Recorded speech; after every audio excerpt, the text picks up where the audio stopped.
শাসকের পতনের আন্দোলনে যে বিশ্ববিদ্যালয় অগ্রণী ভূমিকা রেখেছিল।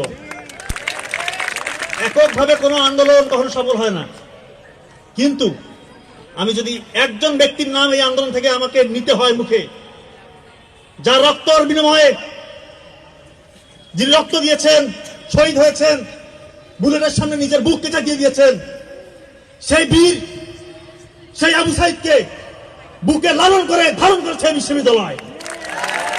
এমন বিশ্ববিদ্যালয়ে দাঁড়িয়ে কথা বলা সত্যিকার অর্থে গর্বের, সম্মানের। আমি সত্যিকার অর্থে সম্মানিত বোধ করছি, এবং আপনারা এখানে যারা আছেন আমার থেকে বেশি সম্মানিত বোধ করার কথা। কারণ হচ্ছে আপনারা সরাসরি এই বিশ্ববিদ্যালয়ের একটা অংশ। এই বিশ্ববিদ্যালয় ইতিহাসে নাম লিখে দিয়েছে, এরা ইতিহাসে নাম অলরেডি চলে গিয়েছে বেগম রোকেয়া বিশ্ববিদ্যালয়ে। আপনারা এই বিশ্ববিদ্যালয়ের একটা পাঠ, এটা সত্যিকার অর্থে আপনাদের একটা গৌরবের বিষয়। কখনো মনে করবেন না যে বেগম রোকেয়া বিশ্ববিদ্যালয়ে পড়ছি, ঢাকা ভার্সিটিতে পড়লাম না, ওটাও ভালো এটাও ভালো। আপনারা ইতিহাসের সঙ্গী হয়ে গিয়েছেন, সাথী হয়ে গিয়েছেন, সত্যিকার ইতিহাসের অংশীদার আপনারা। আজকে থেকে প্রায় 100 বছর আগে ইতালির একটা শহরের নাম আছে না, তুরিন নাম শুনছেন? তুরিন একটা শহর।